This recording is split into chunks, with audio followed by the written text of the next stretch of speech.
Olá pessoal, tudo bom?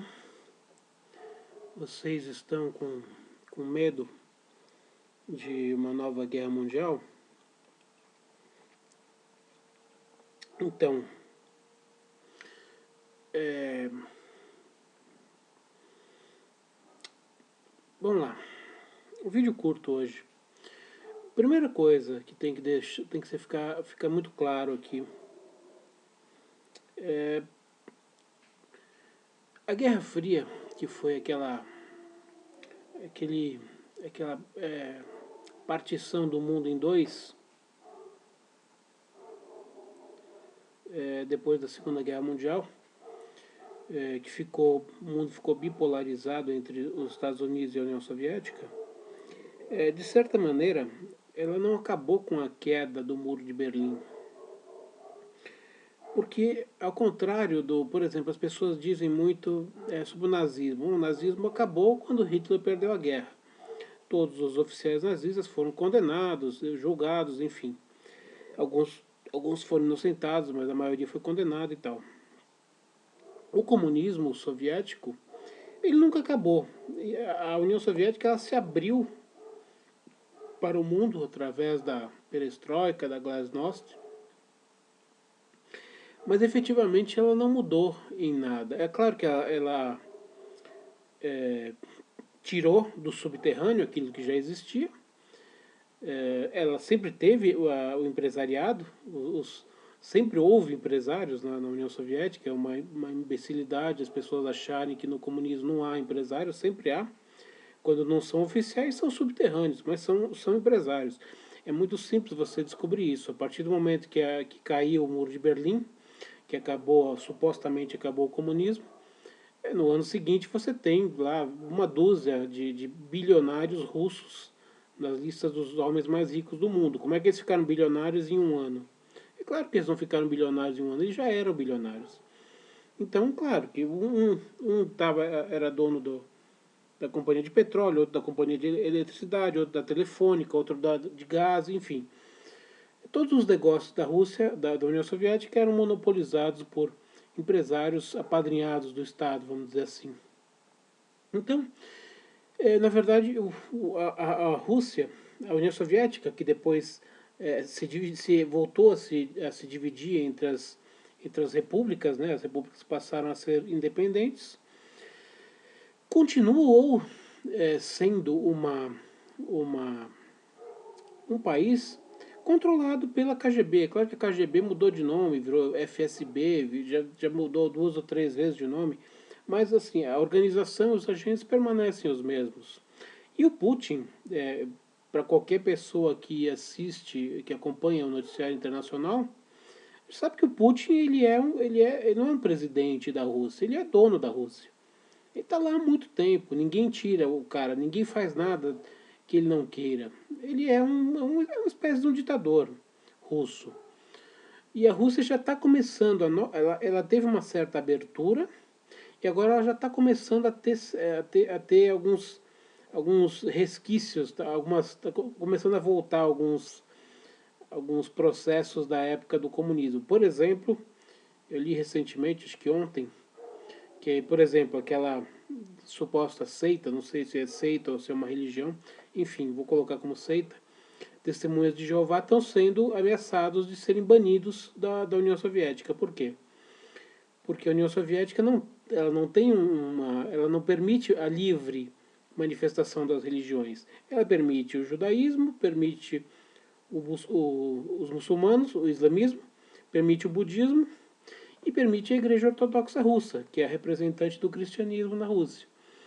Agora, por exemplo, Testemunho de Jeová não pertence a nenhuma dessas. É como se fosse a Testemunho de Jeová é um cristianismo alterado, vamos dizer assim. Ele tem algumas coisas de cristianismo e algumas coisas de criação própria, vamos dizer assim. Então, vamos dizer que um fragmento do cristianismo que depois se modificou. Mas, enfim, isso é para dizer que a Rússia não é mais o país livre que aparentava ser depois da suposta redemocratização.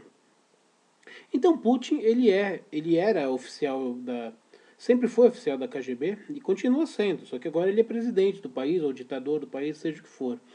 Durante as eleições presidenciais dos Estados Unidos, muitos democratas acusavam o Trump de ser um parceiro comercial da Rússia, que o Trump ia trabalhar para os russos e tudo mais, quando a gente sabe que o grande parceiro dos russos sempre foram os democratas, né? O Partido Democrata sempre foi associado ao comunismo, né? Pelo menos todos os comunistas que já foram descobertos dos Estados Unidos são todos do partido, eram todos do Partido Democrata, ou quase todos. O Partido Democrata é a esquerda dos Estados Unidos.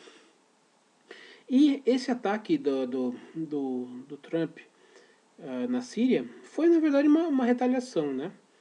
O ditador Bashar al-Assad, ele atacou a população civil e, obviamente, que ele não estava acostumado com os Estados Unidos da era Trump, ele estava acostumado com os Estados Unidos da era Barack Obama. Ou seja, Barack Obama era um bunda mole, né? Vamos dizer assim. Era um cara que estava lá só para dançar tango e fingir que fazia alguma coisa, porque na verdade ele só afundou os Estados Unidos. Tanto é que ele destruiu as Forças Armadas dos Estados Unidos, que hoje em dia não são mais as melhores do mundo. E o Trump simplesmente reagiu a esse ataque do Bashar al-Assad. Foi uma retaliação do Trump, eu acho que em primeiro lugar para mostrar que agora os Estados Unidos voltaram a ser os Estados Unidos de sempre, e não os Estados Unidos do Barack Obama. Ou seja, aqueles Estados Unidos frouxo e sendo chutado por todo mundo. Então ele quis impor algum respeito. E é claro que ele fez esse ataque porque a Síria não estava esperando, né? Ela estava acostumada com uma outra diplomacia americana. Isso foi uma provocação para a Rússia? Foi uma provocação para a Rússia. Agora, o que o Putin vai fazer? Uma guerra aberta, uma guerra direta, não interessa para ninguém. Então, o que a gente tem que fazer é esperar para ver qual vai ser a reação do Bashar al-Assad e qual vai ser a reação do Putin e da China, porque só publicamente a China e a Rússia romperam, porque na verdade, efetivamente, eles nunca romperam relações. Então, China e Rússia continuam formando uma grande aliança. Ainda que não seja declarada, basta ver os seus movimentos, os movimentos globais dos dois estão sempre em união.